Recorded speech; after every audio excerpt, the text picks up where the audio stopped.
In the last couple of hours, we've heard that a vehicle from the state broadcaster, Zimbabwe Broadcasting Corporation, has arrived at State House. So we're expecting an announcement. We have no idea what that announcement is likely to be. Obviously, everybody is waiting to see if President Mugabe will resign.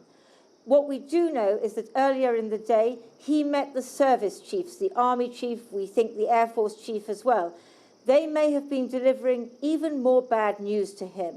That the party, Zanu-PF, the party he founded that came out of his revolutionary struggle in the bush, that they have demoted him as its leader. They haven't actually expelled him from the party.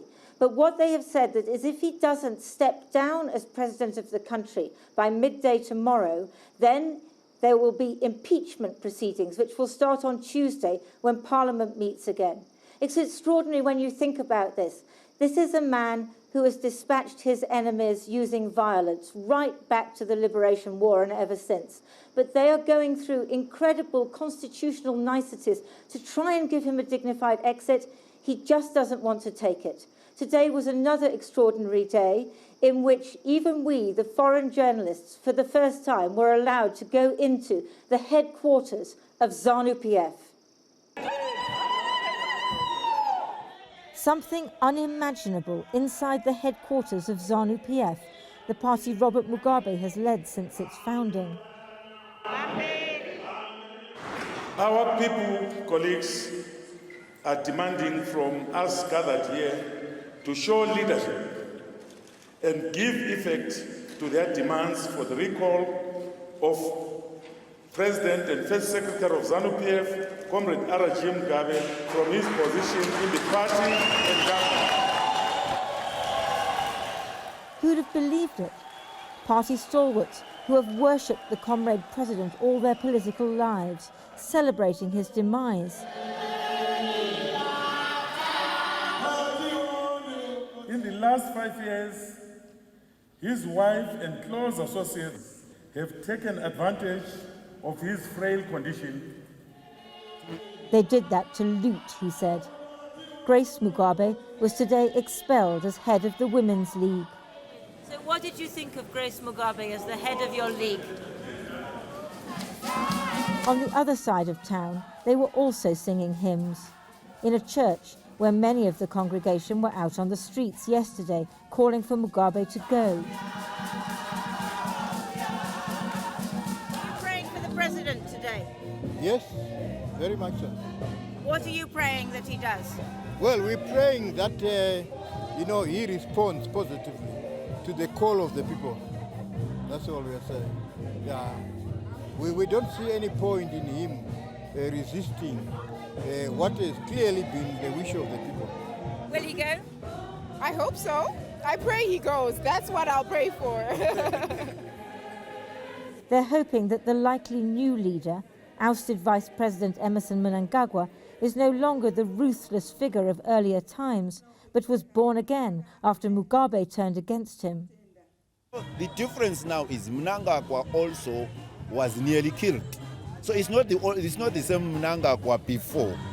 These guys, the general and also Mnangagwa himself, have tested what it means to be on the other side. They have been persecuted. So you are talking of people who have gone through the fire. Zanu-PF headquarters bears the marks of the dizzying events of the past few days as the military and the party moved against Mugabe. Inside, they were deliberating. And suddenly, more excitement. Why is everybody so happy?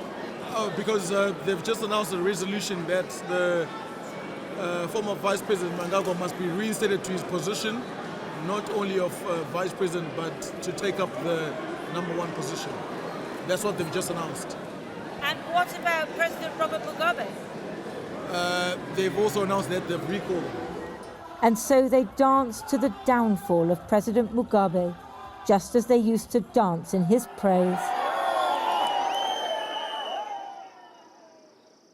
I'm now joined by Linda Mahavira of the Zimbabwe Women in Politics Alliance. Linda, tell me, what do you want President Mugabe to announce tonight, tomorrow, whenever he does it? What I want President Mugabe to announce right now, not tomorrow, is that he has finally signed his resignation letter and that he is going to leave the presidency of Zimbabwe. That is what I want right now, not 10 minutes later, but now. But you are an opposition person, but hasn't Zanu-PF, the party of the president, done the right thing? For me, I've been a victim of the brutality under Zanu-PF's rule. And for me, the best thing that I want right now, that we've failed to do as opposition, that we also tried to do as activists, was to remove Mugabe, which the military has managed to do that. And for us right now, we are saying this is where we are right now, and we just have to embrace what's there. But going forward, we also have to look at our constitution as Zimbabwe as a constitutional democracy and ensure that the transitional government, which is going to come in, whether it's led by Mnangagwa or whoever they're going to put in, who adhere to the constitution of Zimbabwe and lead us to free, fair, credible elections where the Zimbabweans will choose the leader that they want. Now, let me ask you a question. You champion women in politics, and yet all I heard today was, it's all the fault of his wife. His wife, she's the evil one. Disgrace, Gucci Grace. Is that fair? For me, when it comes to Grace Mugabe, as much as I'm a feminist, as much as I advance women's rights, everything that she did was wrong. She was on an attacking mode. She failed even to be motherly to the people of Zimbabwe. You can just take, for example, the Manzou people who she evicted from a farm. Helpless people, people with no money, who were surviving from subsistence farming. She went and evicted them from that place illegally. Those people had a high court order so that they could stay there, but she evicted them. She doesn't have the heart to lead. She's not a leader. And because I'm a feminist and I champion women's rights, it doesn't mean that I have to champion a woman who does not respect women's rights. But briefly, can the opposition work with ZANU-PF and the army now? Right now, there is no option. We just have to do what's there. The opposition has to bargain with ZANU-PF, and my idea of bargaining with ZANU-PF is to lead us to electoral reforms. When do you want elections? As soon as possible. Elections are due to be done in June 2018. Is that too late? It's too late. So you need them before that? Yes, we need them before that. Because if there's going to be a president who's taking over Mugabe, we expect him to go for the 90 days, which are allocated in the Constitution, and exactly after 90 days, we want to go for elections. We understand that. Thank you. Linda Mahavira, thank you very much.